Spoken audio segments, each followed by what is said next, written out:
ये है विविध भारती। उजाले उनकी यादों की।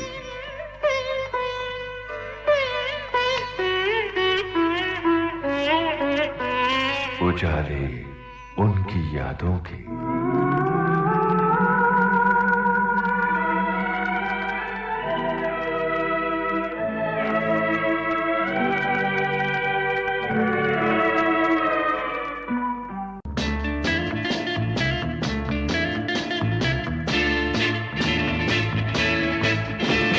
एक ऐसी मदहोश आवाज जो आज भी हमें सितारों के आगोश में ले जाती है। कभी किसी महफिल, किसी बज़्म में खींचती सी, लरसती सी लगती है ये आवाज। यही आवाज जब सुरों को साधती है तो जैसे दिए जल उठते हैं। जी हाँ, हम बात कर रहे हैं भारतीय संगीत की सुर साधिका आशा भोसले की। आज सुप्रसिद्ध पार्श्व गायिका आशा भोसले बांट रही हैं अपनी यादों के उजाले। आपसे बातचीत कर रहे हैं विजय अकेला। आज आप विजय अकेला के साथ, और विजय अकेला है अपने देश की उस अजीम शख्सियत के साथ कि जिनके बिना हमारा कोई भी दिन नहीं गुजरता, हमारा कोई भी पल नहीं गुजरता। और ये बात कोई आज की नहीं है, बल्कि अब तो समझिए 75 सालों से ये हाल है हमारा, आपका, हम संगीत के शैदाइयों का, हम गीत के शैदाइयों का। हमें इनकी एक आदत सी हो गई है, अगर कोई पल इनके बगैर गुजरे तो वो कहते हैं ना कि दिल की राह से होकर खुशी नहीं गुजरी वाली बात हो जाती है। शख्सियत ने अपना फन और अपनी जिंदगी दोनों को एक दूसरे का ऐसा पूरक बना दिया है कि हर इंसान, हर आर्टिस्ट जो भी इनसे मिलता है वो कुछ न कुछ सीख ले ही लेता है, अपनी जिंदगी संवार ही लेता है। आइए राज फाश करते हैं। आप हैं आशा भोसले जी। सुनने वालों, भारतवर्ष की इस बेमिसाल गायिका, मेलोडी क्वीन, जो हर तरह से इंटरनेशनल स्टार भी हैं, आशा भोसले जी का आइए हम और आप स्वागत करें। आशा जी, विजय अकेला आपको स्टूडियो में आपका इस्तकबाल करता है। कैसी हैं आप? नमस्कार आकाशवाणी के सुनने वालों को और अकेला जी। जी अभी दुकेला हैं इस समय। मैं आपको भी नमस्कार करती हूँ, स्वागत करती हूँ। आकाशवाणी एक ऐसा नाम है जो बचपन से हमारे साथ जुड़ा हुआ है। जी। जब छोटे थे हम लोग और जब रेडियो चालू हुआ था, वो जमाना अंग्रेजों का था जी। और उस समय छोटे छोटे रेडियो सबके घर में होते थे। रिकॉर्ड्स तो कम होते थे, बहुत बड़े लोगों के पास होते थे, लेकिन रेडियो सबके पास बहुत छोटे छोटे होते थे। जी। लेकिन शाम होती थी और हम कुछ भी काम हो छोड़ के, दौड़ना हो, सब छोड़ के जाके गाना सुनते थे। और हेमंत कुमार, जगमोहन वाह वाह, और पंकज मलिक, वाह, नूरजहान, पता नहीं, ये तो लोग याद हैं बिल्कुल, क्योंकि मैं तब से हेमंत जी की बिल्कुल जबरदस्त फैन कि मेरे बेटे का नाम भी हेमंत रखा मैंने। तो उनका गाना बताती हूँ आपको, बहुत चलता था उस वक्त। आंचल से क्यों बांध लिया मुझ परदेसी का प्यार। वाह, ये गाना तब मैं सुना करती थी और मैं बिल्कुल उनके प्यार में थी, छोटी सी थी प्यार में, कि कभी हेमंत कुमार जी का आवाज मैं सुनती हूँ। वाह। ये आकाशवाणी नहीं होती विजय जी, तो कभी दुनिया को पता नहीं लगता कि कौन सिंगर अच्छा है, कौन सिंगर बढ़िया है और किसके गाने अच्छे हैं, कौन म्यूजिक डायरेक्टर है। मतलब म्यूजिक किसी को पता ही नहीं लगता। ये पूरा काम जो है हमारी आकाशवाणी ने चालू किया। क्या बात है। उस आकाशवाणी पे गाने आते थे, उससे लोगों को पता लगता था कि ये सिंगर बढ़िया है या कैसे हैं, अच्छे हैं, बुरे, सब। या सिर्फ प्लेबैक सिंगर ही नहीं, क्लासिकल सिंगर, उनके शो होते थे यहाँ पर। एक एक घंटा रात को वो लोग गाते थे, बड़े गुलाम अली हो, आमिर खान साहब हो, और ये सब गाते थे और लोग सुनते थे। तो ये आकाशवाणी हमारे जीवन का एक हिस्सा है। आशा जी, आपका मिजाज तो बहुत अच्छा लग रहा है। आप, क्या खुशी है, आप बहुत खुश नजर आ रही हैं हमारे स्टूडियो में। मैं बड़ी खुश हूँ क्योंकि मेरा पहला जो कदम था गाने की तरफ जाने का जी। वो रेडियो में हुआ। रेडियो में मुझे बुलाया तो मेरे हस्बैंड ने कहा कि जाओ, पास हो गई तो घर आना, नहीं तो आना ही नहीं घर। और मैं डरते डरते कांपते कांपते मैंने जाके अपने पिताजी के गाने गाए। वो गाने क्लासिकल ढंग के गाने। तो तब दिनकर अमेम्बल करके उनके स्टेशन डायरेक्टर थे, वो आए, उन्होंने गाना सुना और कहा अरे ये दीना की लड़की है, मतलब मेरे पिताजी का नाम दीनानाथ मंगेशकर। तो उन्होंने मेरे को ज्यादा सुना ही नहीं, मेरे सर पे हाथ रखा और कहा इस महीने में वो शो देते हैं ना, सुबह 7 बजे आके गाओ, दोपहर को 2 बजे गाओ, रात को कुछ 7 बजे गाओ, ऐसे शो दे दिए। और मैं कांपते कांपते घर गई कि मैं कहीं गाऊंगी कैसे, छोटी थी। और रेडियो का जो सब लाइट लगता था, लाल लाइट जी कि रिकॉर्डिंग शुरू हो गई, मतलब लाइव, तो वो लाइट देखते ही तो पसीने पसीने हो जाता है इंसान। जी। लेकिन ईश्वर की मर्जी थी, यहाँ तक लाना था। पिताजी का आशीर्वाद, मंगेश शिव का आशीर्वाद है कि आज मैं उसी आकाशवाणी में बैठी हूँ। तब मैं 14-15 की थी। अभी भी मैं गा रही हूँ, स्टेज पे जाती हूँ, 3 घंटे खड़े होकर गाती हूँ, रिकॉर्डिंग करती हूँ। वाह क्या बात है। आशा जी, क्या क्या याद आ रहा है इस गीत को सुन के? वैसे गीत मैंने गाया था कश्मीर की कली के लिए, और पहली पिक्चर थी शर्मिला टैगोर जी की, और ओपी नायर साहब का म्यूजिक था, शम्मी भैया थे। गाना बहुत ही खूबसूरत है, ये पहाड़ी है, बहुत अच्छा किया हुआ गाना है। और इसमें गाने का काफी क्या बोलते मौका था हरकत लेने का, जो कि हम लेते थे। देखिए, आपने हमारे सामने एक चीज रख दी, अब उसको और खूबसूरत बनाना ये आर्टिस्ट का काम होता। तो गाना तो रख दिया सामने, अब रफी साहब ने भी गाया, हमने भी गाया, तो गाने का जो ढंग है उसको किस तरह लेना आना चाहिए वो इसमें पता लगता है। देखिए, इशारों इशारों में दिल लेने वाले, अब ऐसा सीधा सीधा रफी साहब गा रहे थे, तो मैंने बोला ऐसे नहीं, अगर ऐसे गाए तो इशारों इशारों में दिल लेने, इशारों हरकत दे दे के उसको ऊपर ले जाना। क्या बात है, तो ये आर्टिस्ट का काम क्या था। बात है। तो ये हमने काम किया। मैं जब गाना सुनती हूँ तो वो वक्त, वो सामने रिकॉर्डिंग थिएटर सब आ जाता है, और क्या क्या हुआ था वो याद आता है। तो रफी साहब बड़े चिढ़ जाते थे, ये हरकत क्यों लेती है ज्यादा। मैंने कहा क्या करे, भगवान ने डाली है गले में तो आ रही है, और दिमाग में भी आ रही है।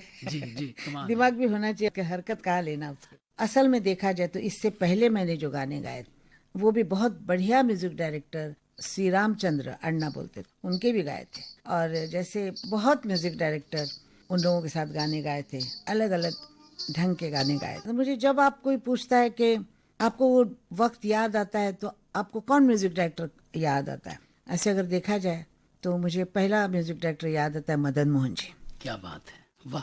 कि जिसको लैंग्वेज की तमीज, उर्दू आना, उर्दू जिसको आता हो वो बोल भी अच्छे लेते हैं। फिर वो ऐसे आदमी को साथ में रखते जिसको बहुत अच्छी उर्दू हो।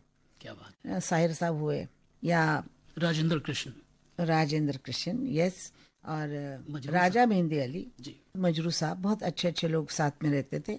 तो उनके गाने का स्टाइल, सिखाने का स्टाइल, और वो उस वक्त के लोग इतने अच्छे थे। आपको बताऊं, मैं जाती थी, बेटे गाना गाओ, ये ऐसा होता था, बेटे खाना खा के फिर गाना गाओ। इस तरह म्यूजिक डायरेक्टर थे। दीदी को भी बेटे बुलाते थे, बेटे गाना गाओ, तो ऐसे। इतने बड़े नहीं थे हमसे, बड़े तो थे उम्र में लेकिन इतने बड़े नहीं थे, लेकिन वो बेटे बुलाते थे। तो इससे पता लगता है इंसान के मन का कि वो कैसे देखता है। क्या बात है ना। देखिए, हम पूछने ही वाले थे आपसे कि उस जमाने में कैसे गाने बनते थे, और आपने बिना पूछे मेरे मन की बात जान ली। आशा जी, आप सन 43 से 1943 से प्लेबैक सिंगिंग कर रही हैं, कंटिन्यूअसली गायकी। इतनी सदियां बीत गईं, कितने जमाने गुजर गए, आप तो जस की तस हैं। कुछ बोलिए आप। क्या बोलूं मैं, जब पहला गाना गाया था तो डर डर के गाया था, बच्चे का गाना था, पहला रिकॉर्डिंग। और बड़े बड़े थिएटर जो जहाँ शूटिंग होता है उनमें गाना रिकॉर्ड होता था। बॉम्बे में आने के बाद भी गाने वैसे ही रिकॉर्ड होते थे। बड़ा स्टूडियो है, वहाँ सेट लगा हुआ है, और उस सेट में खड़े होके गाना गाना। कभी पेड़ है, कभी मंदिर है, कभी तालाब बना हुआ है, छोटा सा गंदा सा, छोटा सा तालाब को बड़ा दिखाते थे। तो ऐसी ऐसी जगह खड़े होके गाना गाते थे। पूरी रात गाना चलता था, पूरे दिन गाना चलता था। एक ही मन में था कि जो इंसान मेहनत करेगा उसी को भगवान यश भी देगा। क्या बात है। कभी कभी ऐसा होता है कि ये बहुत मेहनत करने के बाद भी यश नहीं मिलता है जी। वो तकदीर की बात मैं मानती हूँ। ईश्वर का हाथ नहीं हो तो ये होता है। ये नहीं है कि किसी एक को बहुत नाम मिला तो उसको सब कुछ आता है और बाकी लोगों को आता नहीं, ऐसा नहीं। भगवान की उसके ऊपर मेहर होती है, नजर होती है, पर मेहनत करना ये अपना फर्ज होता है। आइए आशा जी, अब एक और गीत आपका मोहम्मद रफी साहब के साथ ही प्ले करते हैं। मोहम्मद रफी साहब के फैन है क्या? क्यों नहीं होंगे, उस जमाने के सारे सिंगर्स, चाहे वो लता जी हों, रफी हों, मन्ना डे साहब हों, मुकेश जी हों, हम सबके शहदाई हैं। अच्छा जी मैं हारी। उसमें रफी साहब मुझसे बहुत चिढ़ गए थे।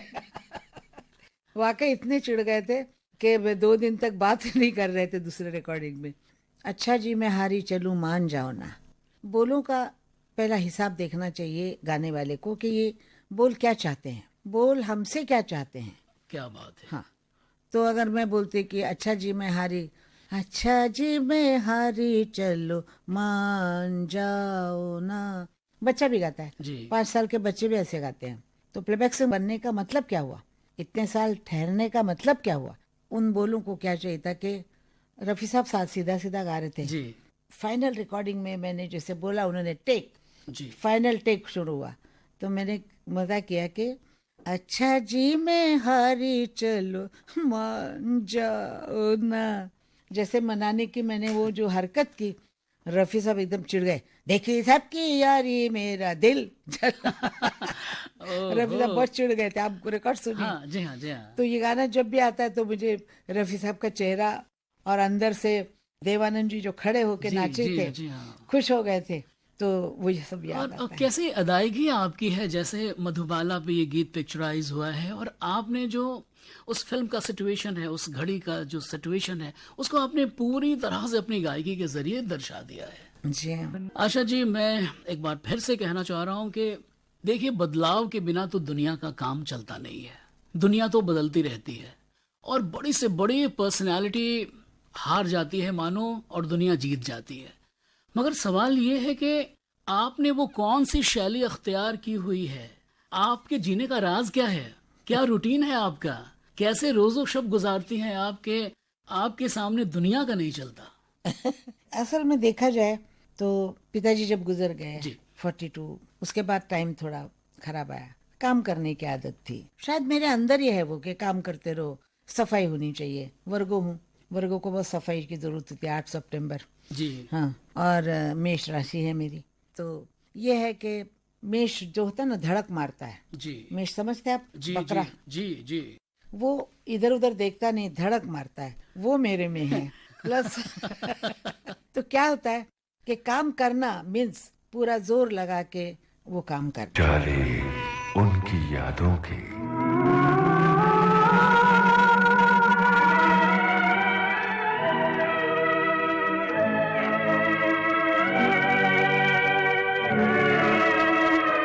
एक ऐसी मदहोश आवाज जो आज भी हमें सितारों के आगोश में ले जाती, कभी किसी महफिल किसी बज़्म में खींचती सी, लरसती सी लगती है ये आवाज। यही आवाज जब सुरों को साधती है तो जैसे दिए जल उठते हैं। जी हाँ, हम बात कर रहे हैं भारतीय संगीत की सुर साधिका सुप्रसिद्ध पार्श्व गायिका आशा भोसले बांट रही हैं अपनी यादों के उजाले। आपसे बातचीत कर रहे हैं विजय अकेला। आज आप विजय अकेला के साथ, और विजय अकेला है अपने देश की उस अजीम शख्सियत के साथ कि जिनके बिना हमारा कोई भी दिन नहीं गुजरता, हमारा कोई भी पल नहीं गुजरता। और ये बात कोई आज की नहीं है, बल्कि अब तो समझिए 75 सालों से ये हाल है हमारा आपका, हम संगीत के शैदाइयों का, हम गीत के शैदाइयों का। हमें इनकी एक आदत सी हो गई है, अगर कोई पल इनके बगैर गुजरे तो वो कहते हैं ना कि दिल की राह से होकर खुशी नहीं गुजरी। आप हैं आशा भोसले जी। सुनने वालों, भारतवर्ष की इस बेमिसाल गायिका, मेलोडी क्वीन, जो हर तरह से इंटरनेशनल स्टार भी हैं, आशा भोसले जी का आइए हम और आप स्वागत करें। नमस्कार। आशा जी मैं एक बार फिर से कहना चाह रहा हूँ कि देखिए बदलाव के बिना तो दुनिया का काम चलता नहीं है। दुनिया तो बदलती रहती है और बड़ी से बड़ी पर्सनैलिटी हार जाती है मानो और दुनिया जीत जाती है।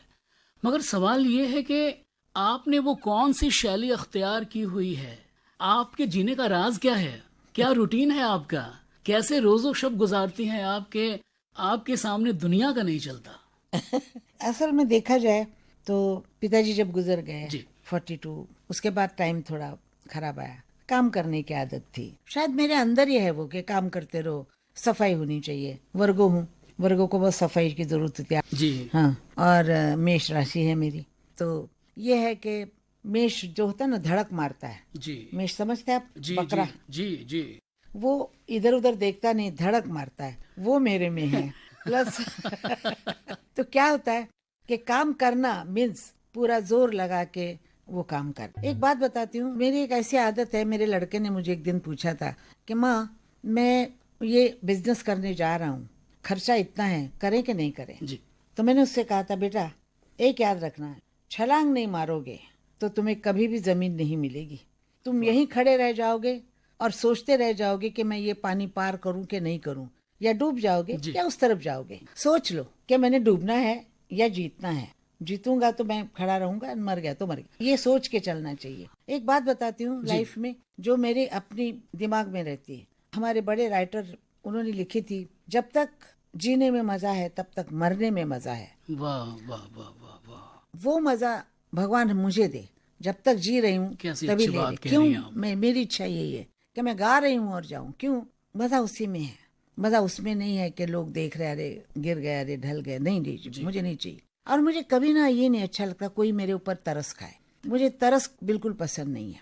हमेशा किचन में जाके काम करना, बाहर आके काम करना, रिकॉर्डिंग में जाना, बच्चों की सुनना, उनको देखना, हस्बैंड की सुनना, सास है, नंदे हैं, देवर हैं, सब भरा पड़ा घर, लेकिन उसमें से सबसे प्यार से चलना, पर अपना काम करते क्या रहना, बात है। प्यार से चलना, क्या किसी को बात कुछ है। कहना नहीं।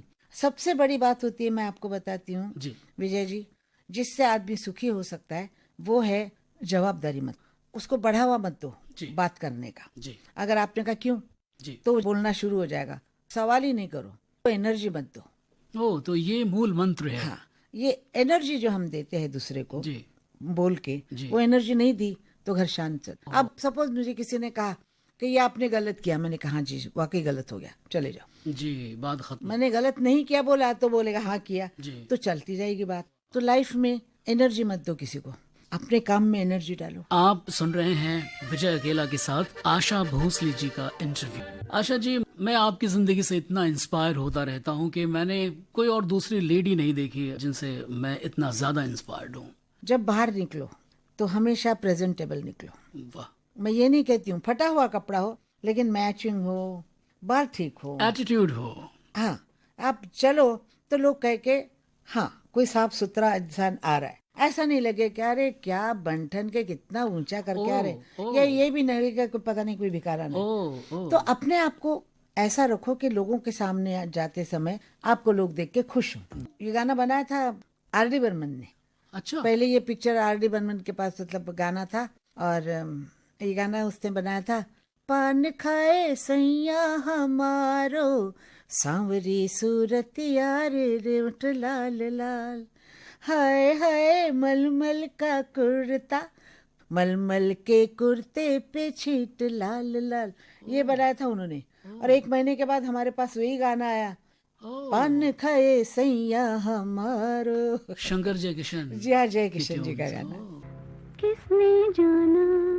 आशा जी, आपने मुझसे कहा था कि मैं सवालों का सिलसिला जरा नया रखूं। मैं उसी कोशिश में मुब्तला हूं और आपके हजारों नगमों में से कोशिश कर रहा हूं एक एक नगमा किस तरह बजाऊं, मगर खौफ में हूं कि इस डोर को पकड़ता हूं तो वो डोर छूट जाती है।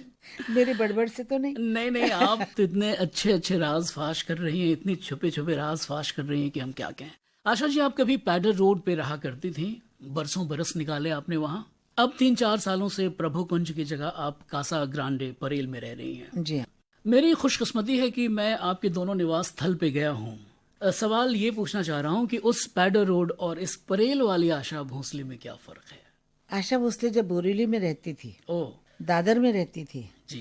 और आशा भोसले में कोई फर्क नहीं आया, ना खाने पीने में, ना पहनने में, ना ही बातचीत में, ना ही गाने में। जी। गाना अच्छा करने की कोशिश की, संसार बढ़ता गया, बच्चे बड़े हो गए तो घर चेंज करने पड़े, वरना वही रहती। जी। मुझे इन चीज़ों से कोई प्यार नहीं है। मैं मटेरियल चीज़ों से बहुत दूर हूँ। मुझे चाहिए, इंसान को एक रूम की ज़रूरत होती है जिसमें एक टीवी हो, एक रेडियो हो, एक बाथरूम हो, जी। पलंग हो। उस इंसान को इससे ज़्यादा कुछ नहीं चाहिए। जी। एक खाना बनाने का घर हो। तो मैं ऐसी औरत हूँ, मुझे जहाँ आप रखे, महलों में रखिए चाहे कहीं पर, मैं सब जगह पे खुश रहती क्योंकि इंसान जो सपनों पे जीता है उसको कोई भी जगह चलती। मैं सपने में जीने वाली औरत हूँ। मैं हर में बैठी हूँ, मैं अपने सपनों में रहती हूँ, अपने ख्वाब में रहती हूँ। कोई भी ख्वाब मेरे को चलता है उसी में मैं बहती जाती हूँ। कैसे निकल गया दिन मुझे पता नहीं लगता है। फिर मैं खुद ही सोचती हूँ और हंसती हूँ, पागल नहीं हूँ मैं, कितनी देर से क्या सोच रही हूँ। ये ऐसा भी होता है। ऐसा तो हर क्रिएटिव इंसान के साथ होता है जो आपके साथ हो रहा है। मैं ये पूछना चाह रहा हूँ आशा जी, अगर आप इजाजत दें तो, कि परेल वाले घर में तो दीदी नहीं है, लता जी नहीं है, और प्रभु कुंज में तो लता जी का कमरा आपके बगल वाला कमरा था और दरवाजा खुला हुआ रहता था और आप लोगों की गुफ्तगू होती थी, एक प्रेजेंस का तो सेंस था। तो इस बारे में क्या कहना चाहेंगे आप? माँ थी, चारों बहनें हम एक साथ थे, भाई भाभी सब भरा हुआ घर था, बच्चे बड़े हो रहे थे, मैं काम कर रही थी, ये सब चल रहा था। फिर आप जानते हैं दुनिया एक जैसी नहीं रहती है। आदमी सुख बड़े शान से कहते हैं लेकिन दुख नहीं कहना बहुत अच्छा होता है। उस घर में मैं बहुत अच्छा रह रही थी। मेरे 2 पोता पोती और उसके माँ बाप, छोटा लड़का आनंद और अनुजा, हम सब आनंद से रह रहे थे। लेकिन कुछ घर का काम निकाला, आजकल करते हैं ना, कभी ये करो वो करो, बाहर से लकड़ी लगा के मकान बंद करते वगैरह वगैरह। उसमें मैंने दूसरे मकान में बच्चों को शिफ्ट किया क्योंकि बच्चे छोटे थे, मट्टी मुंह में जाएगी, बीमार पड़ेंगे, तो बच्चों को शिफ्ट किया माँ बाप। और मेरे अपनी बेटी के साथ रह रही थी जी, वर्षा के साथ। वर्षा बहुत अच्छी राइटर थी, आपको मालूम है? मुझे मालूम है। जर्नलिस्ट थी जी जी गाना बहुत अच्छा गाती जी, थी। के लिखे हुए बहुत अच्छे अच्छे आर्टिकल्स पढ़े हैं। जी हाँ। फिर कहर टूट पड़ा, जी वो चली गई।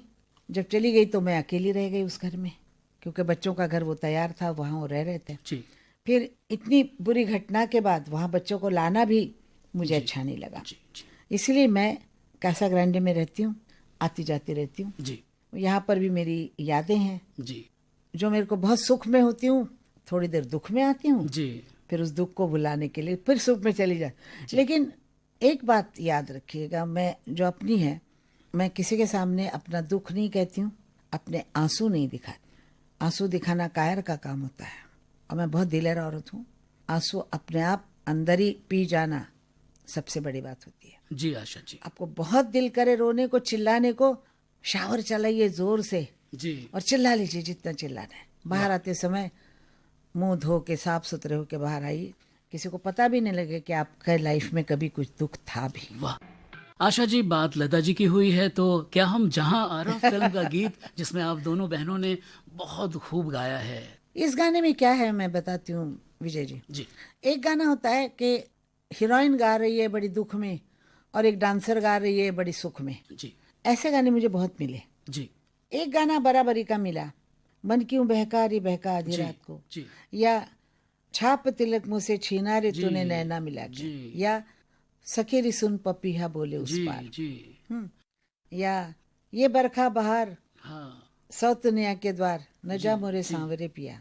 मतलब ऐसे ऐसे गाने जो थे बराबरी से गाने को मिले जी थे। हाँ जी हाँ और ये गाने में ऐसा होता था कि दीदी सैड गा रही है और मैं डांस का गा रही हूँ। तो ऐसे गाने बहुत होते थे कि हीरोइन रो रही है और हीरो दूसरी के साथ बैठा है। सुनने वालों, आप सुन रहे हैं विजय अकेला के साथ आशा भोसले जी का इंटरव्यू। आशा जी, आपकी गायकी का अगर हम जिक्र करें और उमराव जान की बात न करें, उस पड़ाव पे न ठहरें, तो ये बात कुछ समझ में आती नहीं है। तो हम यहाँ पे ठहरेंगे इस उमराव जान पे। पहली बार आपको पूरी इज्जत के साथ क्रिटिक्स ने देखा, कह दिया कि ये गायकी लता मंगेशकर से भी बड़ी गायकी है। ये नहीं मुझे पता, क्योंकि वो गाती तो शायद मेरे से भी अच्छा गा सकती थी, लेकिन वो मेरे पास आया।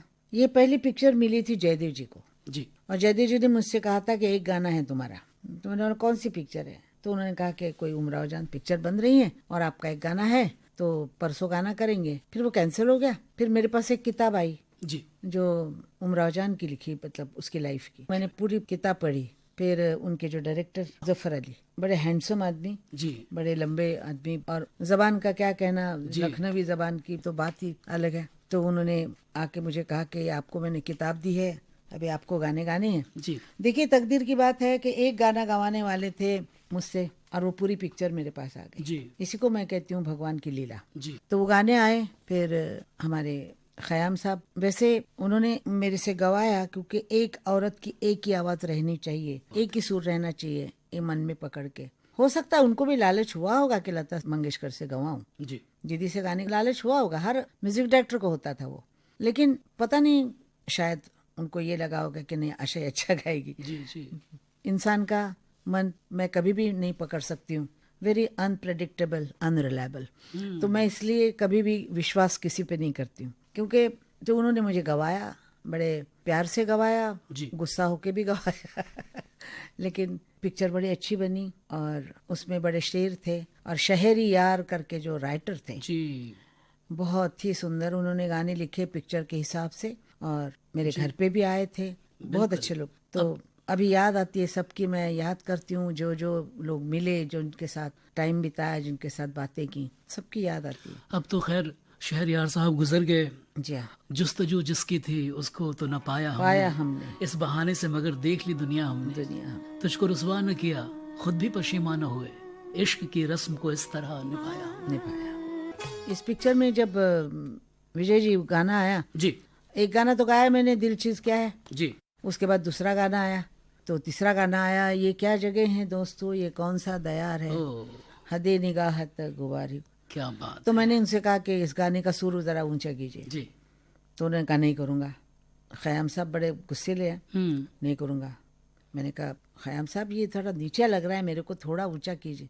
नहीं, मैंने कहा क्यों नहीं, मुझे चाहिए कि एक सिंगर की आवाज़ और उसका जो बात करने का स्टाइल है, रेखा का, जी लो में बात कर रही है, तो मुझे ऐसे आवाज़ का भी वो एक ही वो रखना है। मैं बड़े गुस्से में मैंने गाना गाया था वो, मैं कहा सुनते नहीं बात, ऐसे करते वैसे करते, क्योंकि मैं उनको 47 से जानती हूँ। जी तो पहले से जानने की वजह से हम लोगों में झगड़ा भी होता था, कभी मैं कुछ बोल देती थी, कभी वो बोल देते थे, गुस्से वाले वैसे वो। जी जी क्या बात है आशा जी, वाह। आशा जी हम आपके शुक्रगुजार हैं, आप हमारे स्टूडियो में तशरीफ लाई। इस स्टूडियो में जो आई हूँ मैं, जी ये मेरा जीवन का पहला जो प्रोग्राम हुआ था वो इसी स्टूडियो में हुआ था, और उस वक़्त से लेके इसी आकाशवाणी ने हमारे गाने सारी दुनिया को सुनाए हैं, और आज मैं इस वक्त इस उम्र में फिर यहाँ खड़ी हूँ, बैठी हूँ, बात कर रही हूँ, ये मेरे लिए बहुत बड़ी बात है। और शायद उस वक़्त के लोग यहाँ है नहीं कोई भी, जी सब नए लोग हैं, लेकिन मैं पुरानी हूँ, मैं इस दीवारों को जानती हूँ, जी मैं इस लाइट को जानती हूँ, इस घड़ी को भी जानती हूँ, जी जी और किस तरह कांप कांप के हम गाने गाते थे उस वक़्त, वो भी याद है। जी बिल्कुल। तो ये मेरा घर है, जी आकाशवाणी मीन्स ये आकाशवाणी मेरे लिए है। वाह, उसी ने बताया कि तू सिंगर है। बहुत बहुत शुक्रिया आशा जी, बहुत बहुत शुक्रिया। उजाले उनकी यादों के।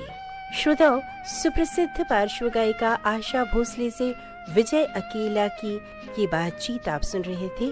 विविध भारती की ओर से इस कार्यक्रम की प्रस्तुतकर्ता जुबैर खान। हम आपको बता दें, इस कार्यक्रम की रिकॉर्डिंग हमें आकाशवाणी के मुंबई केंद्र के सौजन्य से प्राप्त हुई।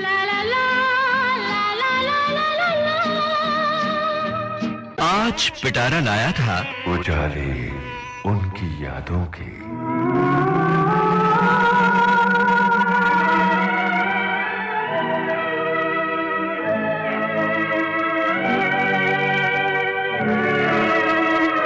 बाकी 6 दिन होते हैं 6 और मजेदार प्रोग्राम, यानी हर दिन सुनते रहिएगा पिटारा।